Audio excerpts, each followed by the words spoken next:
Hi, welcome to Todd's Tips. I'm Todd Barsness of Full-Time Voiceover Talent, and Todd's Tips is a feature of VO Marketing Pro. Now, if you'd like more information about VO Marketing Pro or anything else related to voiceover, just visit our Facebook page, website, or contact us via email. The links are located here. These are the Todd's Tips, and we've been doing some do's and don'ts. And again, Damon will put the caveats here because there's just some things that might pertain to me that are specific to me that aren't even specific to Hudson or to you. But as I always say, don't just quickly cast these things aside because most of them are noteworthy. Most of them I've thought a lot about and I put into practice with my voiceover career. They've helped me. And then just at least, put your hand to your chin, do a little thinking about it, see if it applies to you and your business. So here's another do. I do work through times of sickness. You can probably hear that I'm sick. I've been sick all week. I got sick this last weekend. It's a Friday when we're filming this. And so I've been sick the whole work week. I was wondering if you'd do something in regards to. Yeah, I do. Because I think sickness is something that we voiceover talent have to deal with. I mean, again, you're paid to sound exactly like you did the last project you did for somebody, or like your demo or one of your video links. And that can be a real problem.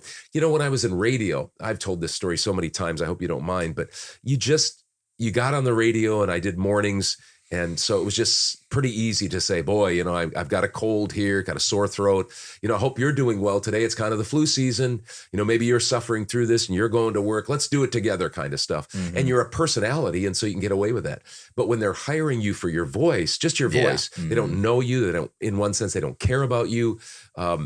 Then working through sickness can be a little bit of a difficult time. So anyway, I don't know if I just work no matter what, because that's what I witnessed my parents and other relatives do.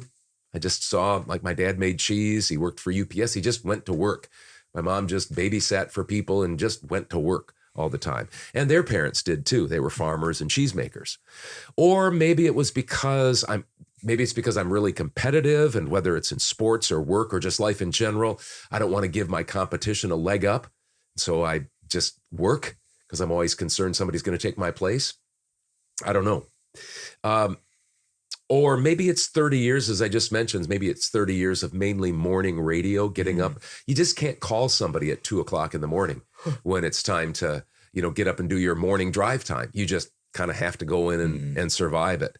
And so maybe it's those things that cause me to work kind of when I'm deathly ill or no matter what. Maybe it's because I've been a parent. Or maybe it's just because I'm mentally ill. I don't know. It could be because or it could be all those things. Yeah, combined, yeah. Yeah. But I work during times of sickness. Again, you might not do that, and that's fine. I don't think any less of you because you choose not to. You just need to understand that if you choose not to work, you've got to work something out with your clients. Some clients I found are very, very supportive. They, don't worry about it. Or, you sound fine, when you really don't. But they take their stuff anyway. Maybe it's e-learning and it just doesn't really matter that much. But you got to figure out how to please your clients. And sometimes you can lose jobs based on your sickness or not being willing to work. And so I have a tendency to do that.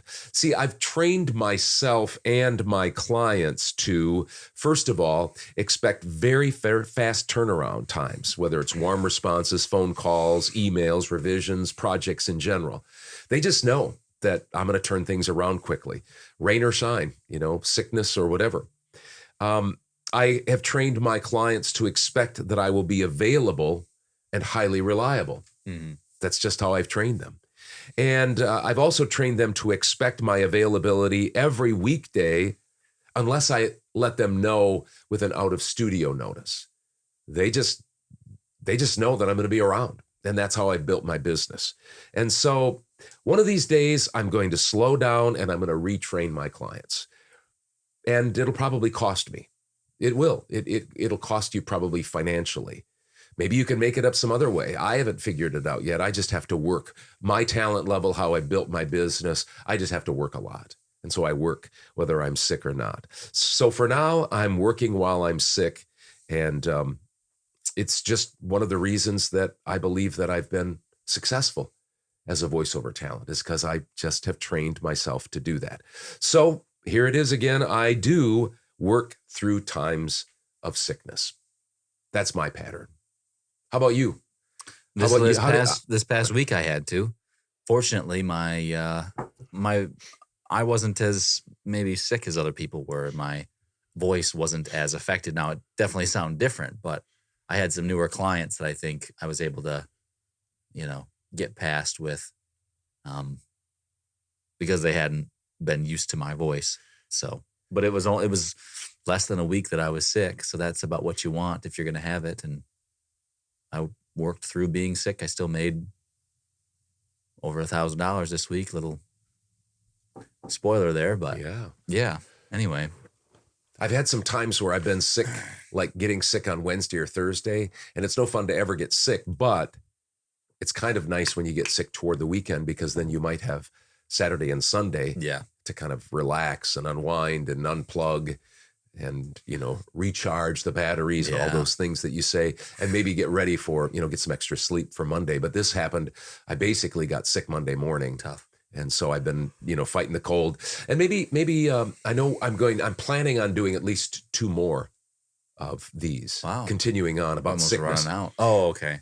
Of sickness. Maybe just do's and don'ts. Because I think it's such a big topic, and some of you might want to know, and maybe you already know this, and maybe you could share with me how you do it, but just how do you work with, you kind of gave a little bit of a tease there, but I wouldn't mind just investigating that a little bit next week, or that actually be a couple of weeks from now. What do you do practically when it comes to I'm sick, and whether it's working with new clients or clients that are older, or matching audio? Sometimes you'll feel good one week, the next week they'll say, hey, I need a revision, and you don't sound the same. What do you do about that? Yeah, that's so tough. Those types of things I think are important, especially as you get busier. I mean, you're getting busier. I'm very busy. Some of you guys are really busy. And so just making sure that we're all together. And I would be more than glad to hear some feedback about what you guys do when you're sick, how you communicate. Maybe how you take care of yourself. That might be different from take care of your voice. Maybe there are little tips that I would, could be helped on. Well, thank you for that. We'll be looking forward to more of those. Thanks a lot for joining me for Todd's Tips. And if you'd like more information about VO Marketing Pro or anything else related to VO, the links are listed here.